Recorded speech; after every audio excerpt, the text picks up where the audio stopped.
പട്ടാമ്പി കീഴായൂരിൽ വീട് ജപ്തി ചെയ്യാൻ ബാങ്ക് അധികൃതർ എത്തിയതിൽ മനം നൊന്ത് വീട്ടമ്മ തീ കൊളുത്തി ആത്മഹത്യയ്ക്ക് ശ്രമിച്ചു. 50% പൊള്ളലേറ്റ കിഴക്കേ പുരയ്ക്കൽ വീട്ടിൽ ജയയെ തൃശൂർ മെഡിക്കൽ കോളേജിൽ പ്രവേശിപ്പിച്ചു. ഷൊർണൂർ കോഓപ്പറേറ്റീവ് അർബൻ ബാങ്കിന്റെ ജപ്തി നടപടിക്കിടെയാണ് പട്ടാമ്പി കീഴായൂരിൽ വീട്ടമ്മ തീ കൊളുത്തി ആത്മഹത്യയ്ക്ക് ശ്രമിച്ചത്. സാരമായ പൊള്ളലേറ്റ കിഴക്കേ പുരയ്ക്കൽ വീട്ടിൽ ജയയെ തൃശൂർ മെഡിക്കൽ കോളേജിൽ പ്രവേശിപ്പിച്ചു. ജപ്തി നടപടിക്കിടെ വീട്ടമ്മ വീടിനുള്ളിൽ നിന്ന് മണ്ണെണ്ണയൊഴിച്ച് തീ കൊളുത്തുകയായിരുന്നു.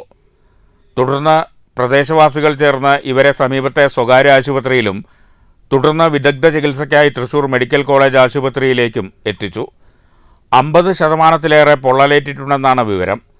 സംഭവത്തെ തുടർന്ന് പട്ടാമ്പി പോലീസും തഹസിൽദാരും സ്ഥലത്തെത്തി മേൽ നടപടികൾ സ്വീകരിച്ചു. 2015 ഷൊർണൂർ കോഓപ്പറേറ്റീവ് അർബൻ ബാങ്കിൽ നിന്ന് ഇവർ 2 ലക്ഷം രൂപ വായ്പയെടുത്തിരുന്നു. തിരിച്ചടവ് മുടങ്ങി.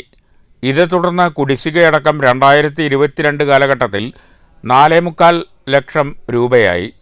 തുടർന്നാണ് ബാങ്ക് കോടതി അനുമതിയോടെ ജപ്തി നടപടികൾ സ്വീകരിച്ചത്.